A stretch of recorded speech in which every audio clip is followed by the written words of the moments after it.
Добре дојдовте. Ајде заедно да се нурнеме во иднината на парите.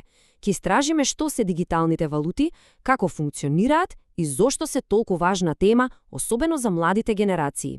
Да дознаеме се врз основа на сознанијата од водичот на Next Step Finance. Добро, да почнеме. Сигурно сте го слушнале зборот крипто насекаде, нели? Постојано се зборува за тоа. Но што всушност се крие за целата таа фама? Епа, во следните неколку минути ќе го дешифрираме токму тоа. Еве ја нашата мапа за ова патување. Ќе почнеме со еден поглед во дигиталната иднина, потоа ќе ги научиме основите за крипто и блокчейн, ќе зборуваме отворено за ризиците и на крај ќе видиме што не чека во иднина. И така, да го започнеме нашето патување. Прва станица – светот на дигиталните финансии. И да бидеме јасни уште од самиот почеток. Ова за што зборуваме не е само некој минлив тренд. Ова е буквално следниот чекор во тоа како парите еволуираат. Добро, време е за првата лекција. Да тргнеме од апсолутните основи. Што всушност е криптовалута? Наедноставно кажано, криптовалутата е паричка што не може да се држи в рака. Нема физичка форма. Постои само онлайн во дигиталниот свет. А дел од крипто па тоа доаѓа од криптографија, една супер комплексна техника на шифрирање што ги прави сите транзакции ултра безбедни. Сега, ова е можеби најважната разлика што треба да се запамети. Нашите пари, оние традиционалните, се контролирани од некој. Банка, влада, нели?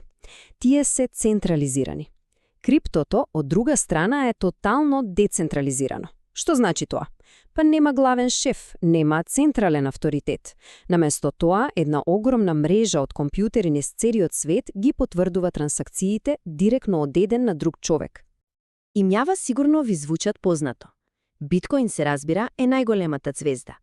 Ама има буквално илјадници други, како Етереум и Лайткоин, и секоја од нив има некоја своја приказна и намена.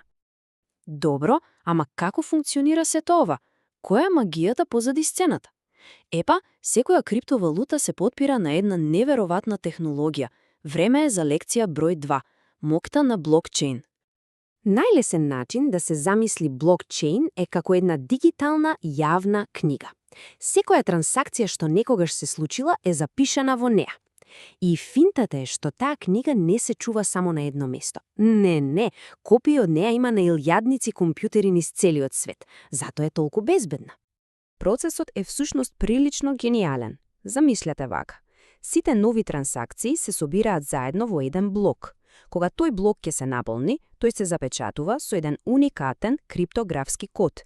Потоа, тој запечатен блок се додава на претходниот блок и така се формира ланец. И најважното, откако еден блок ќе се додаде во ланецот, тој запис е таму за секогаш. Не може ниту да се смени, ниту да се избрише. И токму тука лежи гениалноста на блокчейн. Прво, транспарентност, бидејќи сите во мрежата можат да ги видат записите. Второ, безбедност, затоа што е практично невозможно да се смени нешто што веќе е запишано. И трето, можеби најреволуционерното – доверба. Системот функционира без да ни треба банка, за да каже да, оваа трансакција е во ред. Самата мрежа го прави тоа. Добро, технологијава звучи неверојатно и навистина е, ама мора да бидеме и реални.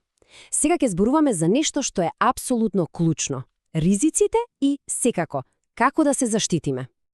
Значи, мора да се имаат на ум неколку главни работи. Вредноста на криптовалутите е многу нестабилна, може да се менува многу брзо. Потоа, за жал, има многу измами и лажни проекти. И секако, најважното од се, ако се изгуби приватниот клуч, тоа е како дигитален клуч за сефот, тогаш тие средства се изгубени за секогаш. Но, постојат златни правила за заштита. Овие 5 се апсолутно клучни. Да се користат само проверени и реномирани берзи. Средствата да се чуваат во безбеден дигитален паричник. Трето, и ова е најважно, никогаш, ама баш никогаш, да не се споделуваат приватните клучеви со никого. Потоа, да не се инвестира повеќе отколку што можеме да си дозволиме да изгубиме. И на крај, секогаш да се проверуваат информациите од доверливи извори. И сето ова не носи до една многу важна поента. На крајот на денот, најдобрата заштита, најмоќната алатка што ја имаме е знаењето. Финансиската писменост е навистина клучна. Добро, ги поминавме основите, зборувавме за ризиците, а сега, ајде да погледнеме малку напред. Каде всушност се движи сето ова? Работите се јасни. Светот оди кон дигитализација со огромна брзина. И ова веќе не е прашање дали ќе се случи, туку како. Затоа, клучно е да се биде подготвен. А иднината носи навистина возбудливи работи. Замислете, дури и владите и централните банки размислуваат за своји национални дигитални валути. Ке гледаме се повеќе плаќања без картички, директно од телефон. Потоа тука се и паметните договори кои автоматски се извршуваат. Се на се движиме кон побрзи и посигурни финансиски услуги за сите. И ако треба да се извлече една главна поука од целава оваа приказна, тоа е ова. Самото разбирање на основите е првиот огромен чекор кон донесување на многу попаметни финансиски одлуки.